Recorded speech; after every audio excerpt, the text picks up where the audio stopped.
Bueno, arratsaldeon, ongi etorriak, eskerrik asko bertaratzeagatik. Besterik gabe, sarrera emango diot gaurko saio ireki honeri.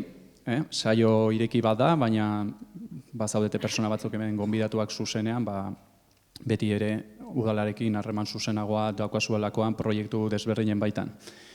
Bueno, niri izena Garikoizlekoa naiz, eta komunitatea eta gobernantza saileko teknikaria naiz. Nire alboan Joseba Ormazabal alor berdineko zinegotzia, eta hor eskuin Olatz Peon, Tolosako alkatea.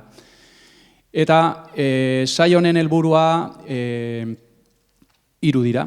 Batetik, zuei berri ematea ondorengo 4 urteetan zein izango den agintaldi honetako plangintza, non jarriko dien foko nagusiak, non inzidituko den udaletxetik, hori izango da helburuetako bat, eta aurkezpen hori Olatzek berak egingo digu. Olatzek jarraian baitare beste blokeari jarraipen emango dio, eta hori dira 2020ko aurrekontuak. Azalduko dira, pixka bat, zein izango diren 2020ko aurrekontuko proiektu nagusiak. Eta gero azkenik, 3. atal bat tolosatzen prozesuari dagokiona, Josebak kontu emango du pasaden urtean burututako hausnarketa baten emaitza, hau da, nola kudeatuko ditugu 2020 urtetik aurrera udala aurrekontuak, eta gero azkenik nik hitz hartuko dut azaltzeko proiektu berri bat, proiektu piloto bat, Tolosatzen eskola irekia izena duena, eta hori izango da gaurko saioaren helburua. Atal bakoitzaren ondoren zabalduko dugu galderak edo zalantzak argitzeko tartetxoa, eta besterik gabe, beldurrik gabe, hitz hartu, galderak egin, eta saiatuko gara erantzuten. Decía, en primer lugar, buenas tardes, por acercaros. Vamos a intentar hacer una sesión mixta en cuanto que principalmente hablaremos en euskera y haremos pequeñas traducciones o resúmenes en castellano. El objetivo de la sesión de hoy va a ser presentar, por un lado, el plan de gestión de la legislatura 2019-2023, de la mano de Olatz Peon Ormazabal, que es la alcaldesa de Tolosa. Luego tomará palabra, una vez que Olatz también nos dé cuenta de los presupuestos para el año 2020, tomará la palabra Joseba Ormazabal, que es el concejal responsable del Departamento de Comunidad y Gobernanza. Y finalmente se terminará el acto con mi exposición en torno al nuevo proyecto que tenemos en mano, que es Tolosatzen eskola irekia. Besterik gabe, sarrera moduan edo, jarriko dizuegu kokatzen joateko, gaian kokatzen aterritzatzen joateko, bideotxo bat.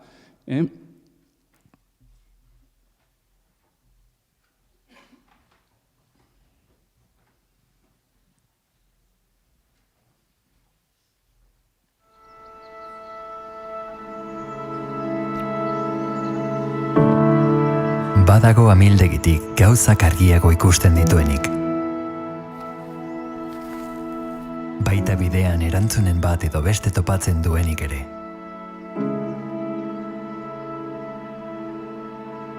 Norabide bakarreko norantzko bakoitza ikuspen bilakatzen da. Eta bisioa, errealitatearekin alderatzen dugu orduan. Ikuspegi orokorra lortze aldera. Edozein dela hautatzen dugun bidea, helmuga berak batzen gaitu.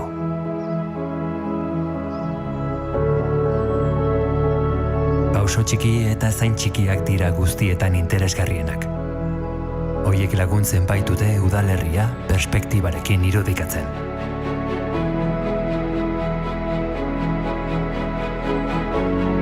Eta amiltzear gaudela, ikusiko dugu Tolosa norbere begiradatik. Pausoz pauso, urratsez urrats.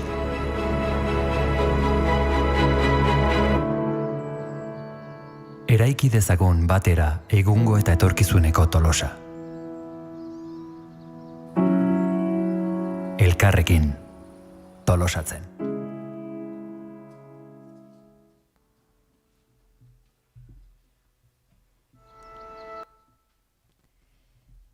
ikuspegi orokor batetik, iritzi guztiak kontutan izanik eraiki nahi dugulako gure herriko etorkizuna, gure herria anitza delako, baina helmugak batzen gaituelako bideoak aipatzen zuen moduan.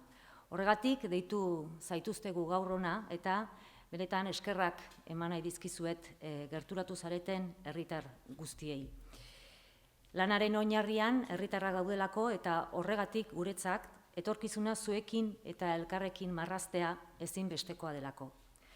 Erronka asko ditugu aurrean, bizi dugun testuinguru aldakor honetan. Paradigma baten aurrean gaude. Ohikoa da entzutea krisi global batean murgilduta gaudela, bai instituzionala, ekonomikoa, kulturala eta bar. Baina baieztatu dezakeguna da aldaketen garaia dela. Azkartasuna da bizi dugun garai honen ezaugarririk nagusiena. Eta aldaketak bata bestearen atzetik datoz eta askotan aldi berean, baina azkar. Esparru guztiei eraginez, hezkuntza, aisialdia, kultur kontsumoa, ekonomia eta bar. Horrek, ezinbestean, gauzak egiteko modu berriak eskatzen ditu. Gobernantza eredu berriaz hitz egiten dugunean, horretaz hitz egiten ari gara. Herri elkarrizketa bat gauzatu nahi dugu, udala eta herritarren arteko hartu eman estuagoa lortuz. Hortaz, bai ala bai, udalak garai berrietara egokitu behar du, herritarrei zerbitzu eta erantzun hobea emateko. Nondik gatozen eta noragoa zen?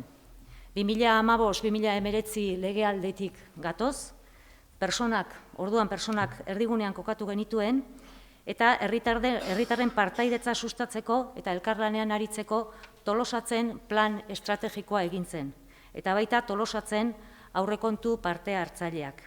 Hausnarketarako legealdia ere izan zen, tresna berriak landu ziren, behar berriei modu egokiagoan erantzuna emateko. Eta tresna horiek 2019-2023 legealdi honetan jarriko ditugu martxan.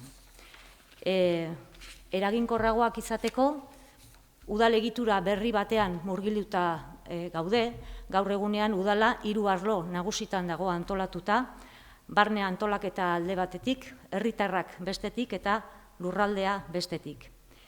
Beste erramienta bat da gaur aurkeztuko dizuegun legealdirako kudeaketa plana eta herri elkarrizketa indartzeko eta hartu eman horiek sustatzeko komunitatea eta gobernantza sail berria osatu dugu.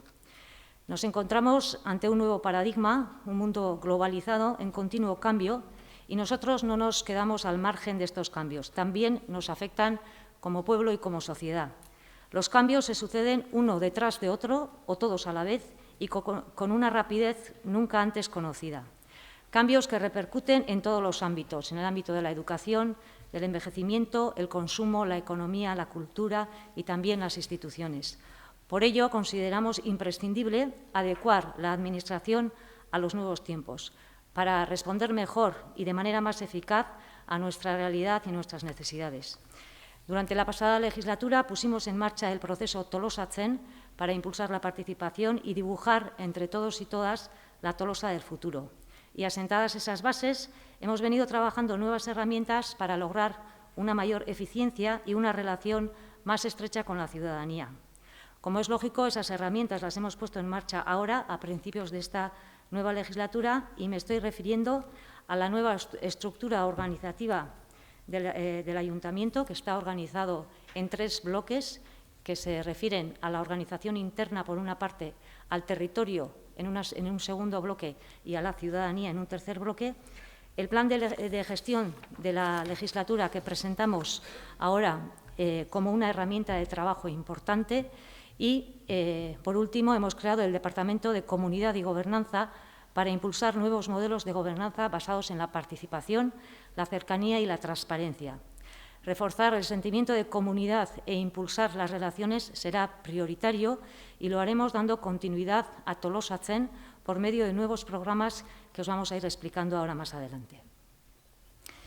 Legealdiko kudeaketa planari dagokionez, eraginkortasunean urratsak egiteko, egitura lehen aipatu dizuedan egitura berria txertatu da, eta egitura berri hori hartu da oinarri bezala legealdirako kudeaketa plana eratzeko garailean. Politikari eta teknikarien artean landutako plana da, gaur nik aurkeztuko dizuedana, baina nik aurkeztuko dizuet, baina nire atzean gobernu talde osoa aritu da lanen, eta teknikari batzuk baita ere ikusi ditut etorri dilera gainera, eskertu nahi diet egin duten lan mardul hori. Zer da kudeaketa plana eta zertarako balio du? Modu arin batean esateko, sailen arteko koordinazioa eta barne elkarrizketa sustatzen dituen metodologia eta plana da. Gizarte, konplejotasun eta bizi dugun errealitateari erantzun hobea emateko. Guretzako lanerako tresna izango da lanaren jarraipen estuagoa egiteko. Eta esan bezala, politikari eta teknikarien artean egindako plana denez egingarria da.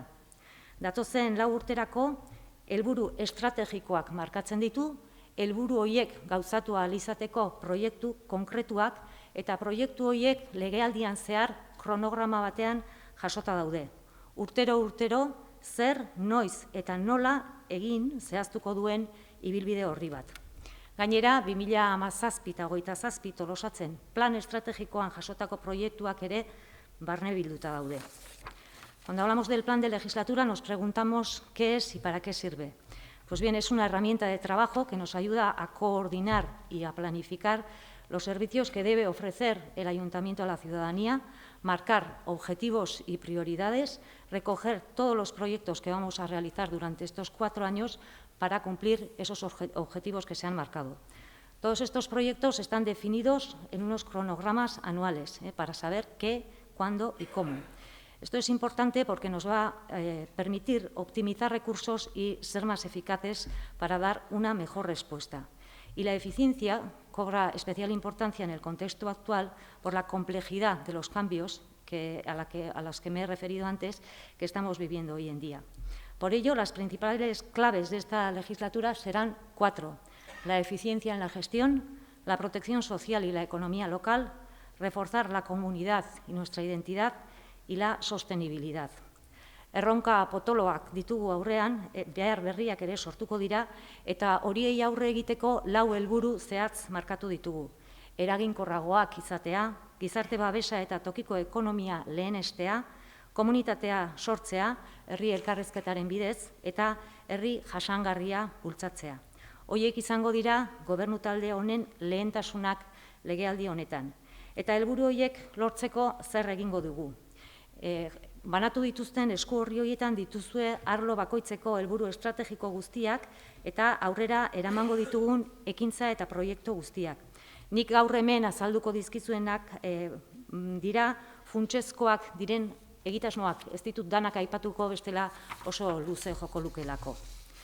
Aipatu dizuet egitura berria 3 arlo nagusitan banatuta dagoela eta kudeaketa plana egiteko garaian baita ere 3 arlo horietan oinarritu gera. Antolakuntzaren alorrean, barne antolakuntzaren alorrean, eraginkortasunean urratsak eman ahal izateko markatu ditugu udal egitura berria, baita ere herritarren arreta zerbitzu integrala sendotzea, udate, eta administrazio elektronikoan urratsak ematen joatea. En el ámbito de organización, remarcar 3 hitos o proyectos: la nueva estructura organizativa por una parte, el servicio integral de atención a la ciudadanía y, por último, la administración electrónica. Pasando ya al área de ciudadanía, que es el área más transversal y plural, remarcamos que la protección social y el impulso a la economía local seguirá siendo nuestra principal prioridad, como lo vamos apuntando siempre, porque al ir juntas va a ser sinónimo de bienestar tanto colectivo como individual. Para ello, la atención y el cuidado a personas mayores, la asistencia integral en los servicios sociales, la intervención comunitaria y el voluntariado serán las claves. También lo será seguir apoyando a nuestro tejido empresarial por medio de proyectos para la innovación y la competitividad, seguir desarrollando e impulsando el espacio Emari Coworking para el emprendimiento, así como el comercio, las ferias y el turismo. Y en un segundo bloque, impulsar el diálogo, una relación más estrecha entre el Ayuntamiento y la ciudadanía para fortalecer la comunidad que va a ser otro de los pilares fundamentales de esta legislatura. Para ello, impulsar una ciudadanía activa y el empoderamiento de las personas por medio de, por una parte, la creación de la Casa de las Mujeres, Tolosatzen, Escuela Abierta o el impulso a la red de asociaciones, entre otras cuestiones. Herritarren arloan beraz, gizarte, babesa eta tokiko ekonomia sustatzea lehentasunezkoa izango da legealdi honetan, bi gai hauek beti elkarrekin aipatzen ditugu ongizate kolektiboa eta individuala bermatzeko. Arreta berezia jarriko dugu zahartzaroan, adineko personen zaintzan, gero eta gizarte zaharkitu baten aurrean gaude eta beharrak areagotuz joaten dira etengabean alor honetan eta behar hoiei aurre hartu behar diogu. Hiri ekonomika sustatu baita ere kalitatezko enplegua bermatzeko. Esan bezala, legealdi honetan helburu estrategiko nagusienetarikoa da herri elkarrizketa sustatzea, herritartasun aktiboa eta ahalduntzea ahalbideratzeko. Eta besteak beste alor honetan emakumeen etxea eraiki, Tolosatzen eskola irekia jarri martxan, eta partaidetzaren alorrean ere berrikuntzak datoz gero ondoren azalduko dizuegun moduan. Baita ere, azpiegituren erabilera optimizatzea dugu helburu, espazioak berrantolatu eta zerbitzu gehiago eta hobeak emateko gai izateko. Lurraldearen arloan, jasangarritasuna, irisgarritasuna eta mugikortasuna izango dira gai nagusiak. Eta baita ere, etorkizunera begirako ditugun herri erronkak. Jasangarritasunaren bidetik, proiektu nagusi modulua azpimarratuko ditut, alde batetik Zumardi txikia eta aparkalekuen azterketa, Rondilla kalearen eraberritzea, aldaketa klimatikori aurre egiteko udal plana osatzea, kirol eta kultura azpiegituren egokitzea eta berritzea, eta hemen aipatu kulturetxea, liburutegia eta Usabalgo 3. fasea baita ere, landa auzoen etorkizuna bermatu ahal izateko azterketa bat egitea proposatzen dugu baita ere, eta etxebizitza hutsen birgaitzea alokairuan jarri daitezen. Por tanto, esta legislatura será clave para ciertos proyectos unidos a la sostenibilidad, movilidad y accesibilidad, como Zumardi Txiki, unido a la renovación de la calle Rondilla, unido no, junto quería decir. También una apuesta firme a favor de las energías renovables y la electromovilidad para combatir el cambio climático, adecuar y renovar las infraestructuras culturales y deportivas, impulsar el alquiler y con el objetivo de garantizar el futuro de nuestros barrios rurales, también realizar un estudio sobre los mismos. Importantes pasos también en esta legislatura en la zona del Gorriti, primero rehabilitar la plaza y avanzar en la regeneración del entorno. En el barrio de San Esteban, una vez que tengamos el plan especial, planificaremos los proyectos a desarrollar por fases. En el polígono industrial de Apatxarreka, desarrollar la segunda fase para atraer nuevas empresas que generen empleo de calidad en Tolosa y la comarca. Y, en cuanto al Plan General de Ordenación Urbana, aprovechando la actualización del documento, incluiremos también y definiremos en el mismo los suelos para la construcción del hospital público. Aurretik esan bezala, zehaztasun osoz, banatu dizkizuegun eskuorrian azalduak dituzue aurrera eramango ditugun proiektu guzti horiek. Eta adierazi dizuen moduan baita ere, horiek daude kronograma batean jasota. Alde batetik azaltzen dira helburuak, helburu horiek gauzatu ahal izateko ze ekintza planteatzen diren, ekintza horiek ze aurrekontu duten, egingarriak izan ditezen, zeintzuk izango diren bere arduradun tekniko eta politikoak, eta legealdian zehar denboran nun dauden kokatuta. Hortaz, baita ere, 2020 urtea oinarritu dugu ezinbestean plangintza honetan. Eta jarraian, komentatuko dizkizuet, 2020 urterako planteatzen diren inbertsio nagusienak. Oraindik 2020 aurrekontua ez dago onartua, abenduko osoko bilkuran onartuko da, baina atal horretara pasa aurretik, ez dakit norbaitek azalpenen bat edo galderaren bat edo egin nahi duen. Nik, barkatzen badiazu, nabardura txiki bat azalpainen zehatzago bat emateko. Azken finean, Olatzek egin duen bezala aurkeztu du pixka bat agintaldi plan bat non ze puntutan edo ze proiektutan zentratuko den bereziki. Logikoki, ez dira aipatu beste hainbat gai, baina horiek suposatu ditzazkegu jasota daudela gure eguneroko lan planean. Hau da, baditugu bestelako proiektu eta egitasmoak gure eguneroko jarduna markatzen dituztenak eta horiek bere horretan betetzen jarraituko dugu. Esan dezaket adibidez, kirola alorrean ditugun plangintzak, berdintasun alorrean dauzkagun plangintzak, euskara mailan dauzkagun proiektu eta plangintzak. Azken finean, esan bezala, plan bat da eta nolabait ikuspegi estrategiko batetik planteatzen den agintaldiko plan bat. Hori pixka bat azalpen gisa behar bada baten batek faltan bota dezakelako aipamen bat alor konkretu bateri dagokionez. Decía que se trata de un plan que trata de mostrar un poco la proyección o los focos en el cual se va a incidir en los próximos 4 años. Lógicamente, en el ayuntamiento, en las distintas áreas, tenemos unos planes que son los planes del trabajo diario y que en base a esos planes y proyectos distintos pues actuamos en el día a día tanto como a nivel de euskera, deporte o igualdad. Lo que se trata aquí es de hacer un poco una explicación, digamos, sin profundizar demasiado, pero cuáles serán los principales focos para los próximos 4 años. Eta esan duen bezala, baten batek ñabarduraren bat egin nahiko balu edo galderaren bat, besoa jaso mesedez eta mikroa gerturatuko dizuegu. Eta galderarik ez badago, pasatuko gera urrengo blokera. Olatzek esan duen bezala, 2020 urteari dagokion aurrekontuen baitan, azalpena atalez atal.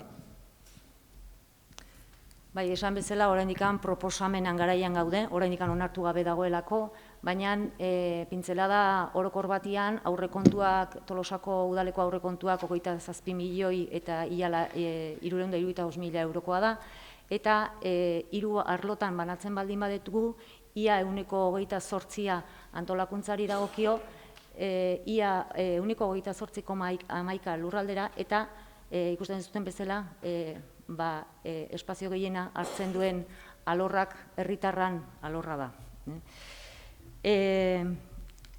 Datorren urteari begira, eta leheno jarritako helburuak kontutan izan da, eraginkorragoak izateko, leheno aipatu ditut baino, udate edo herritarren arreta zerbitzua sendotzen jarraitu behar dugu, eta baita ere administrazio elektronikoaren gaian urratsak ematen jarraitu behar dugu.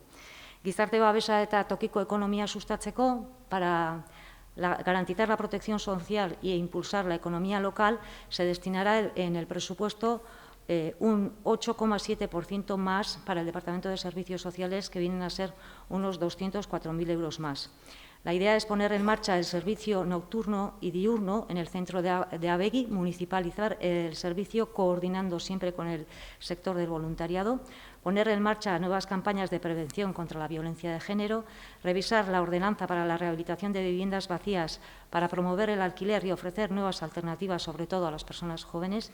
En cuanto a la economía local, realizar nuevas campañas para impulsar el espacio de Mari Coworking, impulsar programas para la innovación de empresas, seguir impulsando también el plan de empleo comarcal para ofrecer nuevas oportunidades a las personas desempleadas, en colaboración con la Asociación de Comerciantes, ayudar también en nuevos proyectos como pueden ser el gogoco.eus y seguir impulsando las ferias y el turismo para fortalecer la economía local.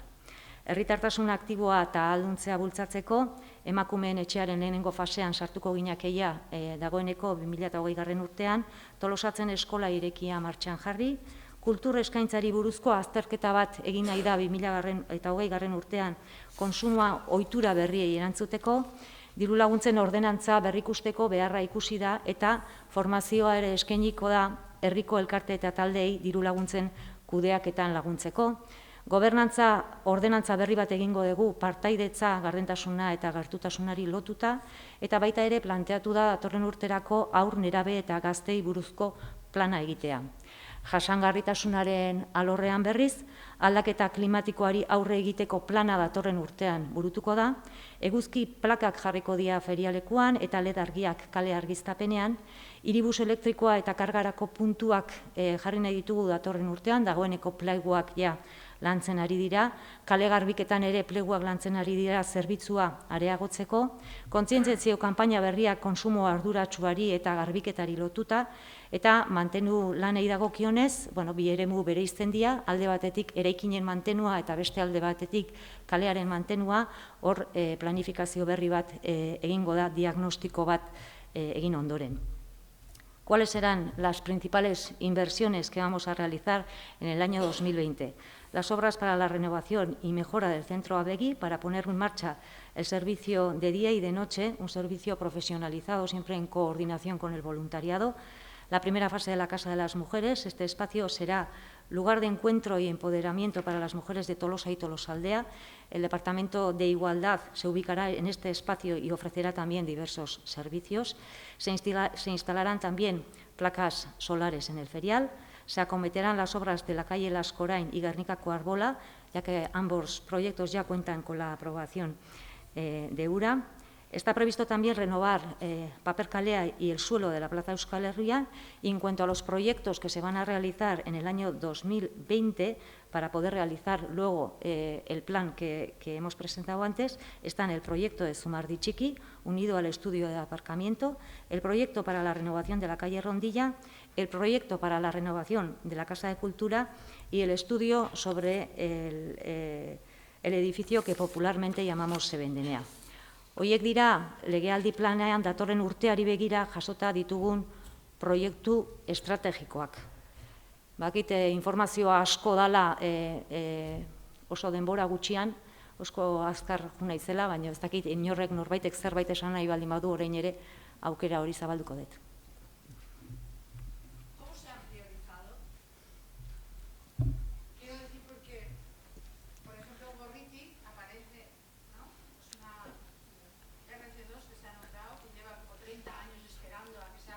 Atzea. Atzea. Y en las inversiones veo algo de Guernica.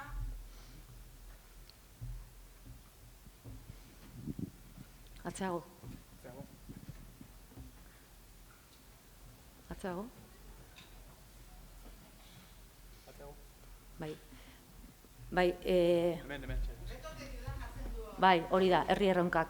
Bai, badaude aktuazio batzuk edo kale konkretuen eraberritze batzuk konplikatuagoak direnak eta beste batzuk arinagoak direnak. Batzuk egin daitezke urte jakin batean eta beste batzuk behar dute denboran, askoz ez ere denbora gehiago. Herri erronkak jarri ditugun horietan zailtasun berezia duten eremuak dira. Gorritiko eremua, baibaian ondoan dagoelako, urte askotan egonda eremu hori geldirik, alde batetik ur agentzia eta bi estaduako eta jaularitzako bi agentzien arteko talkagatik, eta hori soluzionatu bitartean eremuak geldirik egonda, eta hor gero daude jabetza ezberdinak, eta horiek danak gestionatzeko denbora luzeagoa behar da. Horregatik, planteatu duguna hontan, ezinbestean urtez urte urratsak ematen joan behar da, hori eraberritzeko, baina urratsak emateaz gain, oso azkar aipatu dut, baina plaza hori, aurreko plaza hori nolabaite duindu egitea. Baina ezinbestean hori horrek daukan garapena, hemen badago jendea asko ez aditugoa garapen urbanistikoan, baina denboran zehar, denbora gehiago behar du. San Estebanen berdina gertatzen da, planaren revisio hori ez da bukatua egongo, ez datorren urtean da ez dakit datorrenean ere. Denboran zehar azterketa oso sakonak behar ditulako eta dokumentuak diralako oso mardulak. Ez daude gaina erabat udalaren esku, beste erakunde batekin elkarlanean.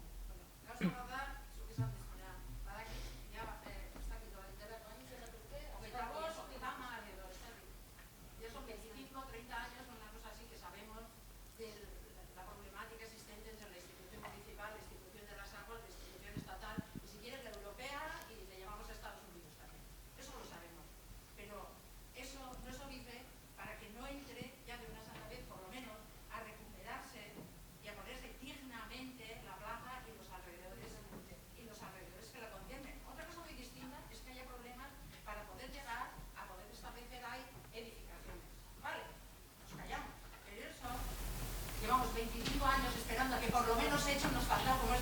Y no veo ni en el 2020. Sí, en el 2. Lo que me está pidiendo. Sí. Todos los casados de San Esteban, que han visto ya no sé cuántos proyectos. Sí. Pero es que llega el 2020 y ni siquiera vamos a tener un asfaltado digno.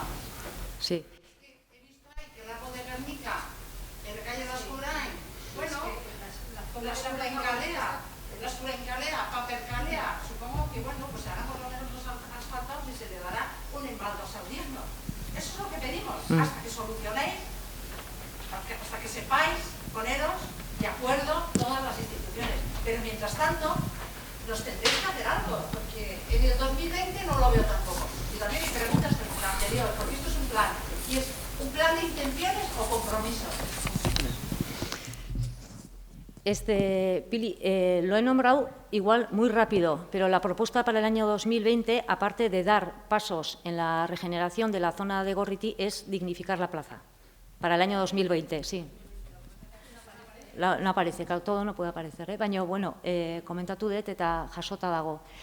Eta bigarren, bai, eginda, bai, sarreran aipatu dut, plana honen balio handiena ez dela plan politiko bat, despatxuan bulegoan sartu gehala eta erabaki degula gure artean zer da gehiena gustatzen zaiguna. Baizetik eta izan dela teknikariekin ere landutakoa. Teknikariekin landutakoa izateak egingarria dela baieztatzen digu. Osea, plana plazara ateratzen dugu, banatzen dugu, jendeak ikusi dezan, eta gainera egiten urtez urte egin beharreko lan horren jarraipena errezagoa egin dezan. Asmoa da burutzea 4 urte horietan lehen aipatutakoeten dana, eta hori burutu ahal izateko 2020 urtean aipatu dira inbertsio konkretu horiek. Egingarria da, bestela ez genuke aurkeztuko. Bai, konpromisoak dira. 2023, hoi dena egina. Dana. Ez batzuk aurrea emango dira, avanzaran eta beste batzuk exekutatuko dira. Bai. Que habéis tenido con una administración, con la otra. No, baina, a ber, gauza bat esango dizut, Pili, dana esan detena, nik herri erronkak aipatu dianen, bai, hortxe dago jasota, ez dagoezu zalantzaik, behiratu, bai, beste guztiak bezala. Pili, esaten dizudana da, herri erronka horietan, eremu...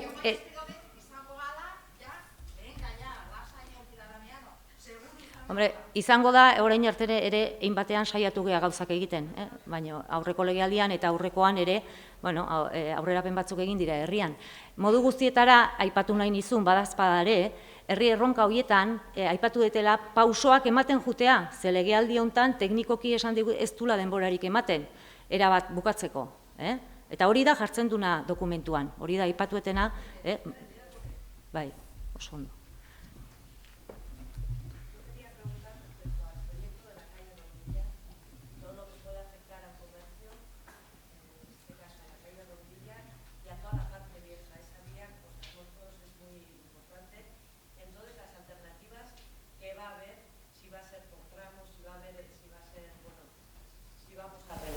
Si va a ser poco a poco, si va a ser muy sangrante, porque claro que si se cierra la calle Rondilla, cada comercio tendrá que ver lo que le afecta, si tiene que hacer una regulación de empleos, si tiene que hacer un montón de historias. Entonces, si ya está aprobado y cuándo se va a hacer, para tener en cuenta si va a ser el año que viene, el siguiente, si va a ser por fases, si habéis tenido en cuenta que afecta a toda la parte vieja y si hay una alternativa de aparcamiento y de todo, a la hora de meter mano a la patata caliente de la calle Rondilla. Sí. El proyecto de la calle Rondilla se va a hacer en el año 2020. Yo creo que ya es por ley, todos los proyectos tienen que tener participación ciudadana. Por supuesto, contaremos con la calle y con todos los ciudadanos de Tolosa. La realidad es que se hizo un asfalto en la calle Rondilla porque ya la de regeneración hubo un intento anteriormente en alguna otra legislatura también para hacer una regeneración y no hubo un acuerdo, ¿no?, de cómo se tenía que... también tenemos un plan de movilidad que recoge también la calle Rondilla, ¿no? Pero ya te adelanto que los planes de movilidad hoy en día, o sea, la idea es menos coche y más peatonal. Lo hablaremos, la idea es que no tenga nadie que hacer ningún cambio que sea para mejor. Y no... Sí. Entonces quiero ver en qué fechas pueden ser, si vais a tener en cuenta que sean también pues, en fechas que hay menos gente, como puede ser verano. Ah, cuando se realiza la obra, quieres decir. Se realiza la obra y cómo. Sí. Si hay un proyecto que yo pueda acceder a él, pueda ver si va a ir por fases, si va a ser pues, hasta la primera parte, la segunda, y el tráfico cómo va. Y yo lo puedo ver ya, ese proyecto. Ya, el proyecto está sin hacer, ¿eh? Se va a hacer en el año 2020. Sí, sí. Y luego, cuando se vaya a realizar, indiscutiblemente hablaremos tanto con los vecinos de la calle como con los hosteleros y todo. Toda la parte vieja, porque mucha gente deja los coches en la calle Rondilla, pero accede al comercio de toda la parte vieja. Ya. Toda la parte vieja. Iremos hablando, sí. El proyecto de Zumardi Txiki también inevitablemente tiene que ir unido a un estudio de aparcamiento. Pero la regeneración del Zumardi Txiki también pasa por quitar el aparcamiento. Eta izenbako kotxe zian, 300 kotxe zian. Orduan, bai, es un... El proyecto se va a desarrollar, digamos, el proyecto, y luego se va a ejecutar por lo menos 2021-2022. Para hacernos una idea. Sí, sí. En una empresa donde hay 9 trabajadores tendremos que hacernos una idea. Yo tengo amigos que, por ejemplo, en la calle Udari tienen negocios y les ha afectado a la mitad de las ventas, y encima en plena campaña. No puede ser. La regeneración les ha afectado. Hay que hacerla y que yo estoy de acuerdo, pero intentar que sea lo menos sangrante posible, porque afecta al personal y a toda o sea, algo tan real como esto.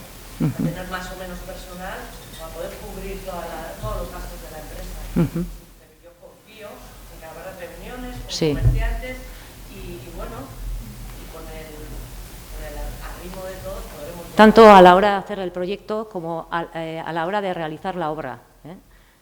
O sea que, en ese sentido... Habrá información fluida con todos los ANCO, con los comerciantes...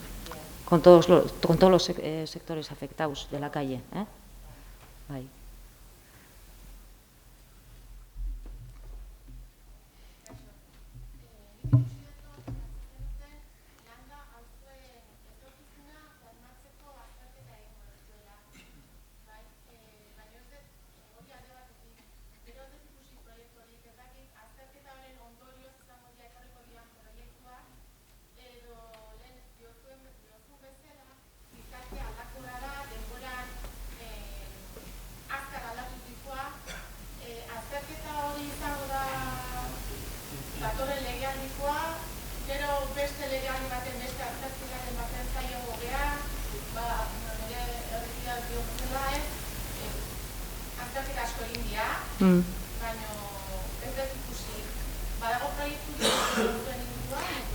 Zean planteatzen dana, eta haunekan zuk eta bilok gaina hitzein dugu gai honen inguruan, planteatzen dana da landa eremuan dauden gure auzoen etorkizuna bermatu ahal izateko obra txikiak egin beharrean, egin behar dirala, bai asfaltaduak, bai baserribidea konpondu, bai egiten diren obra horiek egiteaz gain,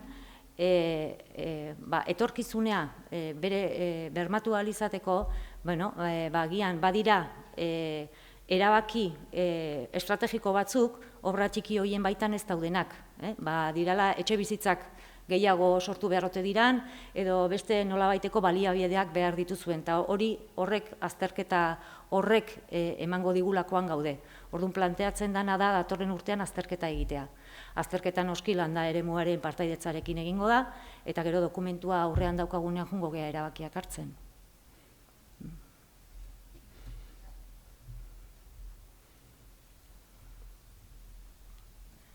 Besterik, aurrea jarraitzen dugu orduan. Orain atxeden txiki bat, olatz, Joseba zuk zutik horri xe zaitez mesez. Josebaren eskutik, berda esan dizuan bezala, komunitate eta gobernatza saileko zinegotzia, berak aurkeztuko digu ja Tolosatzen prozesuaren baitan 2020 urtetik aurrera planteatzen den lan metodologia udal aurrekontuak lantzeko. Ikusi duzuen bezala, Olatzek agintaldi plan honetako hainbat foko zehaztu ditu, eta irakutsi dizuegun planin horretan ere azaltzen da urtez urte ze urteetan eta ze garaitan garatuko diren proiektu horiek. Logikoki, proiektu horiek ez dira egingarriak baldin eta ez badaukate nolabaiteko erreflejo presupuestario bat. Eta badakizuen bezala, jada azken urteetan egin dugun bezala, Tolosatzen prozesuaren baitan joango gera herritarrekin eta herri eragileekin batera proiektu desberdinak definitzen. Decía que tal como se ha señalado, tenemos diferentes focos de cara a la legislatura, pero ya llevamos unos años trabajando con la ciudadanía en los presupuestos municipales, que son el instrumento fundamental que tenemos en el ayuntamiento y que corresponden también a la ciudadanía, definirlos para llevar a cabo esos proyectos que ya han sido señalados y que requieren, además de un cronograma para su cumplimiento, que es una cuestión de compromiso político validada por la participación técnica en cuanto a la viabilidad de los mismos, pues requieren del instrumento del presupuesto que Joseba va a explicar un poco el cambio que planteamos a partir del 2020. Y quería poner un vídeo, Joseba, y lo vamos a poner ahora, que se me había olvidado.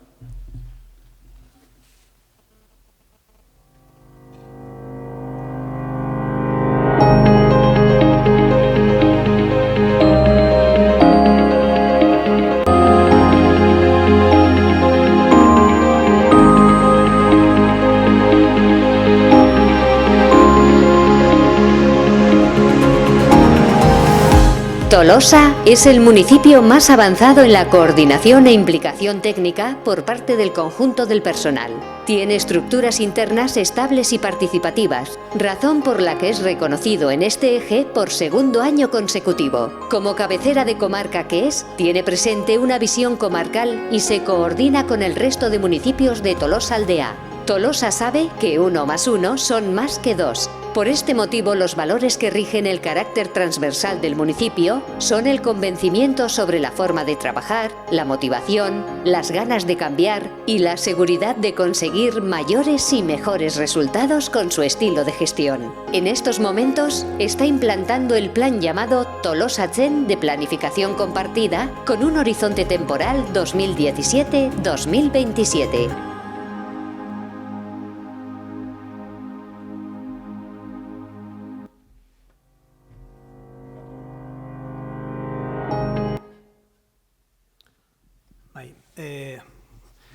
Bueno, hasi nahi non bideo honekin, lehengon berreskuratu genuen, bideok eta genuzkan bideok edo ikusten, eta ikusi non bideo eta iruditu zitzaidan aproposa ekartzeko, 2017, orain dela 2 urte eman ziguten alako sari bat, Tolosari. Tolosatzeren inguruko proiektuan, baina alako jasangarritasuna, bultatzen ginelako edo, pasatu de 2 urte eta, nik uste, igual udal barruan garen hori edo teknikarik eta ematen do pasatu diela 10 urte hemen ikusten edo haitzen dien gauzetatio. Alako abiadura batean gabiltza eta orain dela 2 urte egiten nahi ginena ja nolabait hartuta dau eta berriro aldaketa berrik egin behar ditugu udala dozken beharrei edo erantzuna emateko, Gaina nahi non baita ekarri honea, ze gu igual udaletik udalen barrun garenak, baina kanpoa juten geanen, badare alako ekimenak, herri ekimenak dienak, aurren iria proiektua, edo Mugitolosa, edo Tolosatzen, nolabait beste herritan ikusten dutela alako eredu bezala, Eta oso baloren jartzen dutena herri hontan egiten dana. Eta nahi honea ekarri, bereziki hemen badau jende asko parte hartu izan duena Tolosatzeneko bileratan edo, eta nolabait, beraie jakin dezaten, zertarako baita balio doan, Esaten nintzen, quería traer el vídeo especialmente porque me parecía que era interesante y mucha gente que ha participado en los procesos de Tolosatzen. En el 2017, que ya parece que es un vídeo ya viejuno, diría, ¿no? Han pasado 2 años, pero va a tal velocidad, la administración también va a tal velocidad que enseguida se nos quedan las cosas que hacemos como un poco anticuadas y que nos obliga a estar volviendo a cambiar, ¿no? Antes Olatz ha comentado, ¿no? el cambio de organización dentro del ayuntamiento, que estamos ahora implicados para mejorar los servicios que tenemos que dar al ayuntamiento y que viene de ese deseo de innovar dentro del ayuntamiento para dar, ¿no? una mejor respuesta. Bueno, hau, orain dela 2 urteko, ¿no? Era un reconocimiento de hace 2 años y es un reconocimiento no al ayuntamiento exclusivamente, no a los técnicos exclusivamente, que también, sino a toda la ciudadanía, ¿no? Al final también ha salido muchas veces la palabra de comunidad, eta nik uste dut balone jarri barra la comunidad de hitza, porque en el fondo de lo que se trata es de ser una comunidad y que cada uno en sus roles, y el ayuntamiento también con parte de su rol dentro como administración, dentro de esa comunidad, pues tenemos que ir un poco todos en una dirección, ¿no? Para adelante.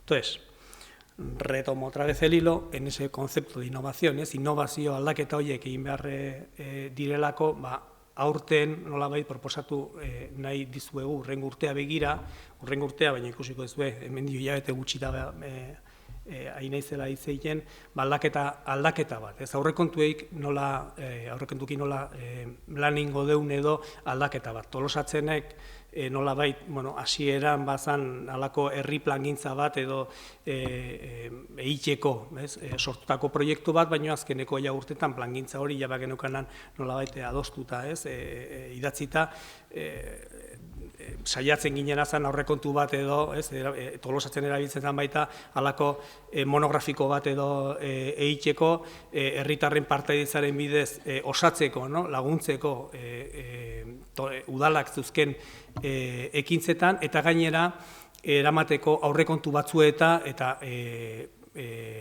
herritarrek dauzkaten proposamenak edo, nolabait txertatzeko aurrekontutan. Pero veíamos que teníamos algunas, entonces lo que se trata es siempre de avanzar, ver que gabezi dauzkagun, ¿no? Qué dificultades tenemos, intentar ver qué cambios tenemos que hacer de cara a los próximos años. Bueno, pues una de las dificultades que teníamos con el tema de los presupuestos era, que nos acercamos ya, ¿no? Nos acercábamos a septiembre, octubre, noviembre, ¿no? A unas fechas ya cercanas a la aprobación de los presupuestos, donde nos acercábamos a la ciudadanía para recoger las ekarpenas jasotzeko, eta zailtasunak eukitzen genitun, ¿no? Teníamos dificultades muchas veces en plazo para coger las propuestas de la ciudadanía y que nos diera tiempo para poderlas trabajar y poderlas incorporar dentro de los presupuestos, ¿no?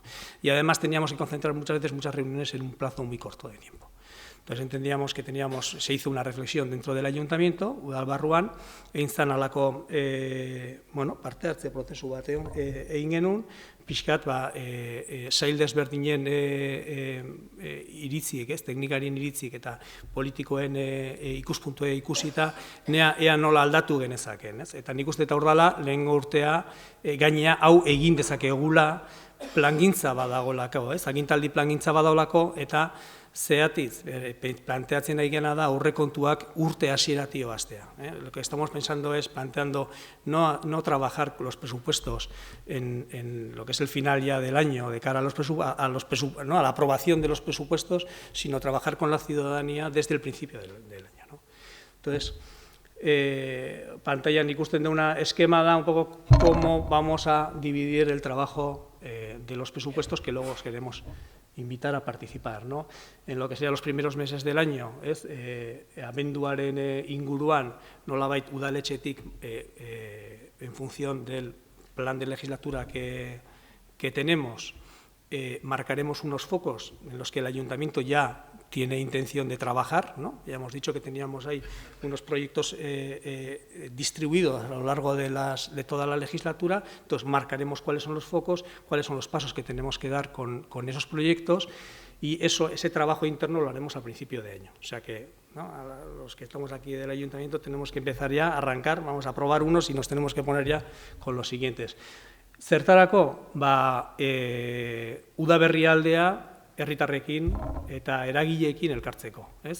Eta fokoiek nolabait mahai gainean jartzeko, ja izango die proiektu batzuk, behintzat pintzelada batzuk edo bai teknikoa, bai politikoa daukatenak, eta aukera emango deu, horren gainean refleksio bat egiteko herritarrekin, eragileekin, eta identifikatzeko ze virtute dauzkaten, baina baita ze gabezi daren, eta ze gauzak igual komeniko zan kontutan eukitzea aurrekontuei begira. Eso nos va a dar tiempo para poder trabajar con esas propuestas. Es algo que hasta ahora andábamos un poco acelerados. Entonces, udako partea, ¿no? La parte en verano, lo que haremos será desde el ayuntamiento recoger todas esas propuestas que se hagan en esas reuniones que iremos haciendo con la ciudadanía, las trabajaremos también técnicamente para ver cómo las podemos abordar. No necesitamos, no vamos a pedir a la ciudadanía, zuei eskatu lan tekniko bat edo egiteko, baizik eta zuek ikusten ezagutzen dezue Tolosa berrak sentitu egiten dituzue eta gabezi horiek nolabait mahaigaineratzeko, ez? Gero lan teknikoa udal barrutik egingo dugu, ikusiko da behar horiei nola erantzun dezakegu, ze aukera dauzkagu, ze limitea dauzkagu, udala bezala, bai baliabideen partetio, baita legeak o lo que sea, baina bilatuko dugu nola eman erantzun hori, eta udazkenean berriro elkartuko ginateke herritarrekin nolabait kontu ematea. Bere garaien proposatuko ideia hauekin nolabait udaletxe barruan landuta, hau da ekartzen duen proposamena. Proposamen ja zehatzagoa, aurrekontuei begira, eta helburuarekin hor azkeneko nolabait matizazioak edo proposamenak edo ekarpenak edo jasotzeko herritarren partetik. Nolabait lehen garai baten egiten genuna, kasi hilabete baten, nahi duguna da beste tempus batzuk hartu urte guztian edo lantzeko, ez? Gainea, beste berrikuntza bate ongoa, hemen agertzen da, jasotako ideen azterketa herriari komunikazioa eta ekarpenak online edo, ez? Uda parte hortan, udal barrutik lan egiten duen denbora hortan, iruditzen zaigu gainea uda izan da, aproposa izan daitekela, beste kanal batzuk edo irikitzeko herritarrei eta proposamenak edo helarazteko kanal berrik edo martxan jartzea, ez? Hau da, pixkat eskema, ez? Orain arte Tolosatzen egiten genuna urte bukaeran edo azkeneko bilabetetan nolabait zabaldu urte guztira, ez? Eta hori izan da, igual, aurtengo aldaketa hori, ez? Aurten, hau egiteko, hasi barra daukagu urte hasieran. Eta urte hasieran hasteko lanketa hau, agintaldi plana behar dugu. Orduan, egin deuna da, lehenengo pausua plantatu duen bezala agintaldi plana, eta ja hasiko ginen, horrengo urtean, urte hasieran, agintaldi planari hori forma ematen. Aprobetxatu, ez dauka inongo dataik edo zegoentako, baina deitxuko dugu herritar guzti eta animatu parte hartzea eta forma ematen guztiari. Bai, Joseak azaltzen duen bezala, nobedade nagusiena, bai herritarrekin kalitatezko parte hartze prozesu bat egiteko, eta gu baita ere teknikari bezala beharrezko ditugun tresnekin eta behar den baita ere patxadaekin lan egiteko, nolabait planteamentua ikusten duzuen bezala urte osora zabaltzen da, eta zabaltze hori baita ere ahalbidetzen du herritarrekin momentu desberdinetan ere elkar harreman hori eukitzeko, elkarrizketa hori garatzeko, une egokiagoak identifikatzea eta kalitate gehiagoa ematea prozesu berari, ez? No sé si hay preguntas, galderarik badituzuen azalpen honen inguruan, eskatzei zuet azken 15 minutuko pazientzia, azken bideo polit bat, eta nire azken zatitxoa aurkezteko mai.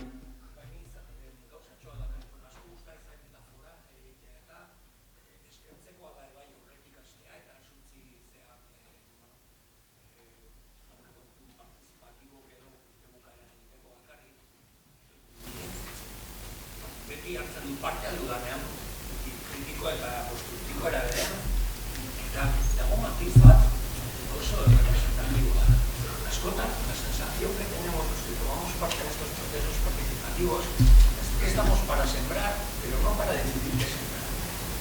Askotan, baitatzen gara, bilera biletara, eta ja, gauza asko erabakita edo erabakitzeko zorian, erabakitzeko bidean daudela. Eta sentitzen gara, vale, vamos a empujar, baina que a lo mejor un espacio pequeñito en el que sembrar tampoco estaría mal participación.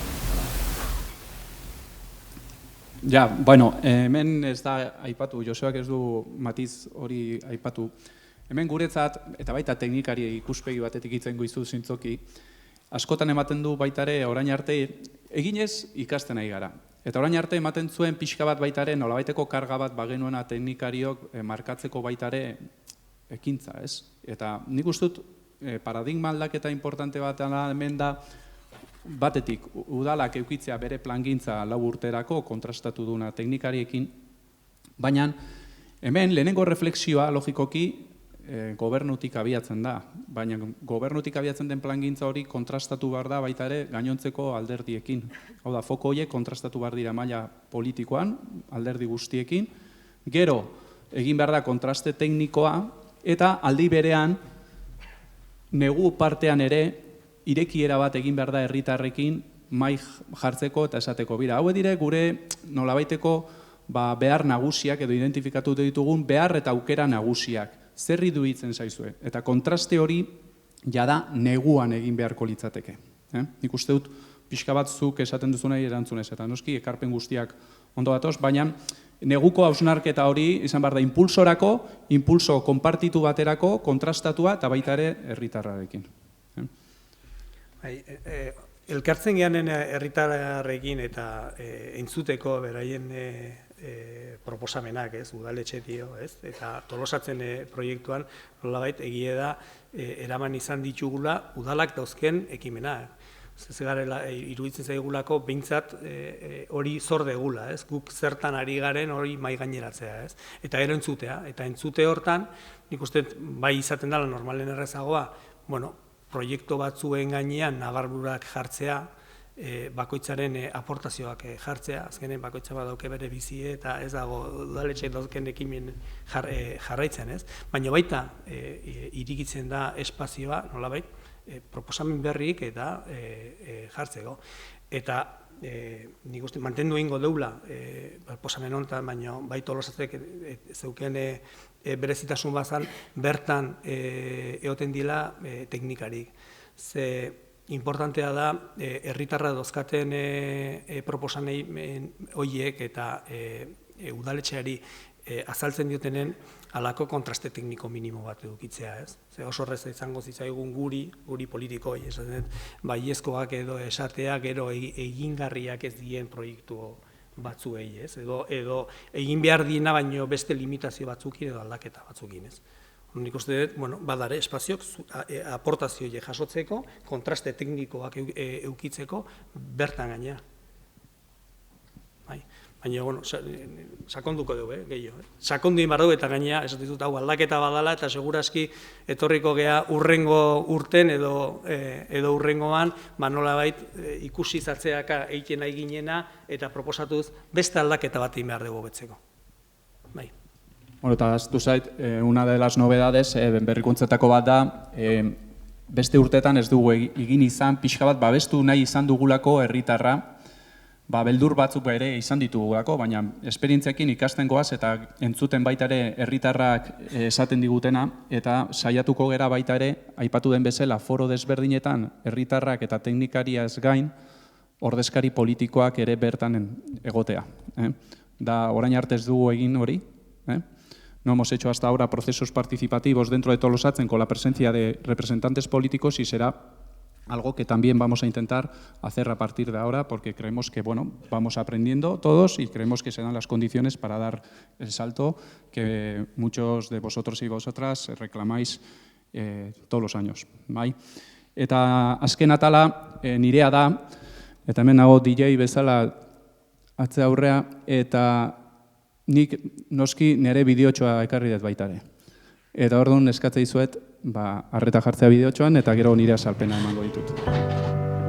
It's easy to put people in boxes. There's us, and there's them. The high earners, and those just getting by. Those we trust, and those we try to avoid. There's the new Danes, and those who've always been here. the people from the countryside, and those who've never seen a cow. The religious and the self-confident. There are those we share something with, and those we don't share anything with. Velkommen. Jeg kommer til at stille jer nogle spørgsmål i dag. Nogle af dem kan godt være lidt personlige, men jeg håber, I vil svare ærligt på dem. Hvem herinde i rummet var klassens klovn?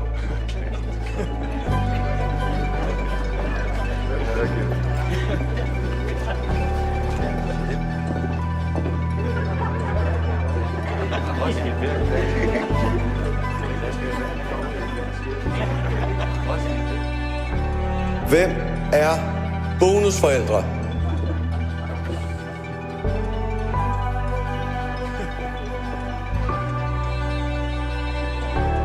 And then suddenly, there's us.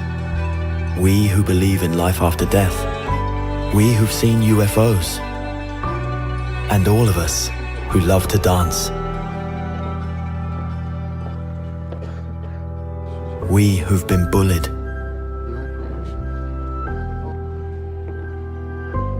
And we who've bullied others.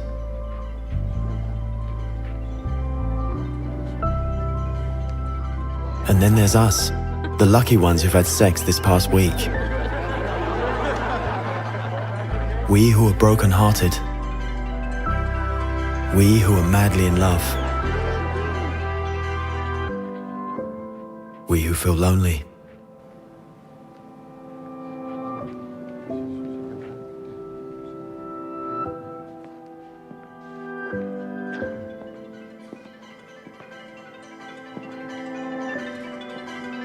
We who are bisexual. And we who acknowledge the courage of others. We who have found the meaning of life. And we who have saved lives.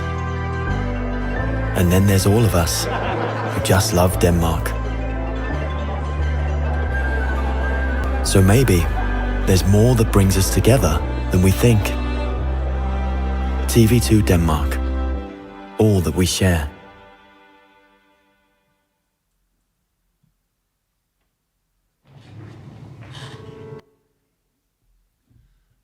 Bueno, niri dagokit azken atala saltzea, eta nire lotura bideoarekin azken finean horixe da, ez? Nik azalduko dizuet Tolosatzen eskola irekia proiektua, ezinbestean herritarrei zuzendutako proiektu bada, eta herritarrak noski, ez zeate bakarriko horrexaita zaudetenak, baita ere udal teknikariak eta udal ordezkari politikoak ere.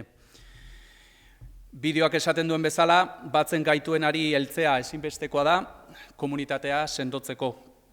Elkarrekin gara indartsu, eta indarrak batuta, herri bezala are indartsuagoak gara.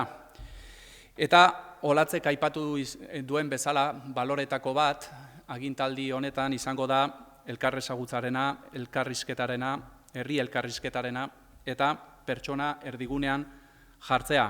Baina nik uste dut proiektuen baitan, pertsonak erdigunean egoteaz gain, proiektuen atzetik eta aurrean ere herritarrak egon behar dutela. Eskola honen bokazioa da denok bertatik zeo zer ikastea, eta pentsatzen genuen ez dala nahikoa plangintza bat izatea, ez da nahikoa metodologia bat planteatzea, uste dugu beharrezkoa da ere herritarrak alduntzea, pertsona individual bezala, talde bezala, eta azken finean gizarte bezala. Tolosatzen proiektua, proiektu piloto bat da, berria da. Bakarrik Tolosan, Bilbon eta Arabako Añanako kuadrillan martxan jarriko da. Es un proyecto piloto que queda dentro de un proyecto, digamos, internacional, donde una de las líneas de trabajo es el empoderamiento de la ciudadanía. Y nosotros consideramos que era conveniente también, además de tener un plan y de tener una metodología de trabajo, que era muy importante también tener una escuela, no en sí una escuela física en cuanto a edificio, pero sí una escuela con una programación dedicada al empoderamiento y a la capacitación de la ciudadanía. porque creemos que es importante que vayamos todos formándonos y aprendiéndonos para trabajar conjuntamente y solventar los diferentes problemas que nos van surgiendo en el día a día y también en aquellos temas en los que participamos. Ez da proiektu bat ordezkatzera datorrena beste alorretan egiten diren ekintzak, jakin badakigu Tolosan 19.000 biztanleko herri bat izateko ekimen asko daudela bideratuak daudenak herritarren alduntzera, hor badaukagu Aurren Hiria, Mugi Tolosa, daukagu Beti ikasten bezalako kolektibo bat, asteartero eta ostegunero elkarbiltzen direna ikasturte osoan zehar, jarraitzeko persona bezala ikasten eta berazten, baditugu gazteekin egiten diren ekimen desberdinak, baditugu eskidetza programak ikastetxeetan, badauzkagu 11 proiektu eta denak herritarrekin lantzen ditugunak. Ikastetxean bereziki gizarte mailan ematen diren gabezi asko ikastetxen bitartez bideratzen saiatzen gera eta hor badaukate jakintza handi bat baitare herritarren lanketarekin zerikusia dutenak. Proiektu horiek ere aintzat hartuta, guztiak aintzat hartuta, guk ez gatoz proiektu honekin horiek ordezkatzera, baizik eta horiek aberastera eta aldelarik guztien hartu emanarekin proiektu berriak sortzera. Ordun, labur bilduta, udaletxea ez da El Corte Inglés eta ez doa esatera lasai egon gu konponduko dizugu eta ez da helburua ez da ere eskola honen bitartez herritar eredu bat sustatzearena ez ditugu nahi herritarrak serian fabrikatu ez da ere jakintza hauen bitartez, baizik eta bilatzen duguna da interes partikularretatik baldin bada ere elkarrizketa eta amankomunean jarriz gure behar eta desioak proiektu global, balore publikoa duten proiektu global batzuk martxan jartzea. Porque consideramos, efectivamente, que aquí lo importante es que cada uno sigamos haciendo nuestros trabajos, pero como ayuntamiento también nos corresponde ofrecer instrumentos, herramientas a la ciudadanía para que desde su iniciativa particular pueda seguir trabajando como hasta ahora, pero con un apoyo mejor, y también para que entre todos y todas podamos generar nuevos proyectos, como he dicho, que tengan un valor público común.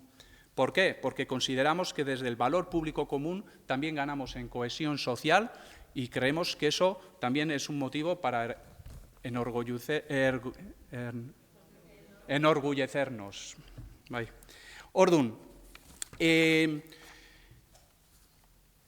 nahastu ditut paperak, baina ja memoria izango dut, bai, barkatu, hementxe daukat. Tolosatzen eskola irekia, proiektu piloto bezala, 3 ardatz edukiko ditu. Batetik, fomentatuko du edo sustatuko du programazio bat herritarra formatzeko, elkarteak formatzeko. Jakin badakigu, zuetako asko, talde lanetan eta jarduten duzuela, zuen alorretan, eta badirela tresna batzuk beharrezkoak dituguna gure eguneroko jardunean. Nola kudeatu taldeak, nola proiektuak egin, nola eskatu subentzioak, nola likidatu subentzioak, eta nola konpondu gatazkak gure artean modu baketsu eta elkarrizketaren bitartez. Badira, hainbat tresna habilitate sozial, nolabaiteko gaitasun sozialarekin zerikusia dutena, eta eskola honen helburuetako bat da, bere eskaintzaren bitartez, tresna horiek eskaintzea pertsonei eta taldei, bere eguneko jardunean, formatzen eta berazten joateko. Gero, badago beste bigarren lanlerro estrategiko bat, eta hori da, giza komunitatea sendotzea eta alduntzea.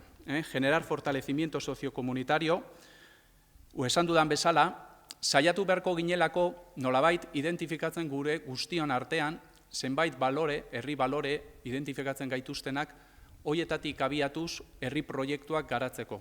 Eta inpakto sozial bat bilatzeko proiektu horien baitan, eta sustatzeko balore publiko amankomun hori, era berean eskainiko diguna kohesio soziala. Eta, azkene, 3. lanlerroa izango litzateke herria eta ingurune ezagutzea. Udala, herria eta gure ingurune ezagutzea. Eta hau esaten dudanean, no se trata de hacer visitas guiadas al ayuntamiento para conocer el salón de plenos o o el despacho de la alcaldesa, sino más bien se trata para que la ciudadanía conozca el ayuntamiento y nosotros como ayuntamiento también conozcamos a la ciudadanía, para que el ciudadano y la ciudadana sepan qué herramientas tienen o qué herramientas le ofrece el ayuntamiento para que se active, para que genere proyectos. Y también, ¿por qué no ofrecer charla, formación en torno a los diferentes servicios que ofrece el ayuntamiento que muchas veces desconocemos, ¿no? En definitiva, cuando más conocimiento tenemos de la realidad diaria de nuestro ayuntamiento y de nuestro municipio, pues más corresponsables nos sentimos respecto a ello, ¿no? Ordun, aldatzen diazu mesedez, ordun esaten dudan bezala, batetik bilatzen dugu herritarrak trebatzea, eta herritarrek esan dudan bezala, herritarrak, teknikariak eta udal ordezkariak ere, bilatzen dugu giza komunitatea sendutzea eta alduntzea, eta elkar ezagutza ahalbidetzea. Hori egiteko behar ditugu tresna batzuk, eta tresna horiek dira batetik aurrekontu bat, hori badaukagu, jasoa dugu jada 2020ko aurrekontuaren baitan, sortu dugu talde sustatzaile bat, talde politiko-tekniko bat, uste bai dugu beharrezkoa da ala udal barnean proiektu honen gidaritza maila politiko-teknikoan egitea, eta baita ere kontratatu dugu idazkaritza tekniko bat. Izan ere, esan dituzuen bezala, nahiko proiektu berritzailea da, eta helburua da urtarriletik ekaina bitarte programa bat lantzea, eskola honekin esperientzi bat egitea, esperientzi piloto bat, eta Bilbo, Añana eta Tolosatik ateratzen diren ondorioen bitartez, nolabaiteko eskola ireki horren eredu bat idaztea, gero hortik aurrera Euskadiko udalerri desberdinan aplikatu ahalko dena. Ordun, oso importantea eta falta zaiguna, eta datorren astean sortu nahiko genukena, da talde motorra edo grupo motor deitu duguna. Talde hau osatuko dute herritar eta herri eragileek.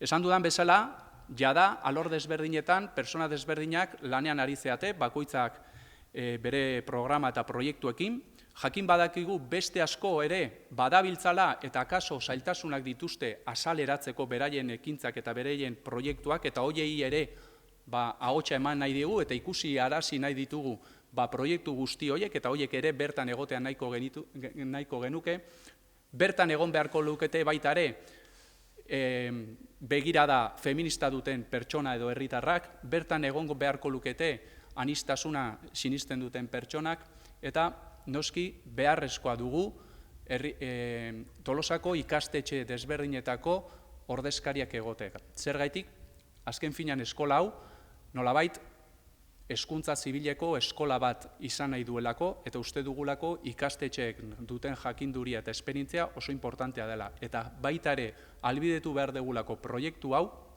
urtean zehar ikastetxeekin lantzen ditugun proiektu horiek mahai gainean jarri, birpentsatu, balore edo helburu batzuen baitan kokatu, eta beharrezko bada egokitzeko eta aldelarik modun koordinatuan lantzeko. Ez bakarrik ikastetxetan, baizik eta kalean ere. Izan ere, ez dana posible da ikastetxetan hainbat lerro edo gai estrategiko lantzea, eta herrian aldi berean bestelako kontuetan egotea. Bilatu behar dugu, elkarrizketa bat mundu desberdinetan egiten den proiektu hoien baitan, zertako esan dudan bezala, nolabaiteko inpaktu soziala handiagoa izateko, denak horretara egoteko, eta bilatzen dugun balore publiko komun hori eratzeko, eta sinistuta gaudelako horrek baita ere nos enorgullece. Ordun, datorren astean, abenduak 17, 6:30 udalbatzan inga dugu saio bat talde motorra eratzeko. Gonbidatuta zaudezte, noski guztiak eta mesedez etor zaitezte, ze benetan importantea da. Hemen eskainiko ditugu programa honen esker, zuek zuen ohiko jardueraz gain, inplikatuta zaudeten proiektu horietan, tresna berriak izateko, eta aldelarik denok gure alorrean egiten ditugun lanak modu egokiagoan egiteko. Eta besterik gabe, proiektu global bezala aurkezten dugu gaurko saio hau, ikusi duzue, badaukagula ikuspegi bat laburterako, baditugu planteamendu berriak aberasteko prest gaudenak ikasten jarraitzeko, eta logikoki esan dugun bezala, herritarrak behar ditugu erdigunean atzetik bultza eta beraiek helburu bezala. Mila esker eta hurren arte.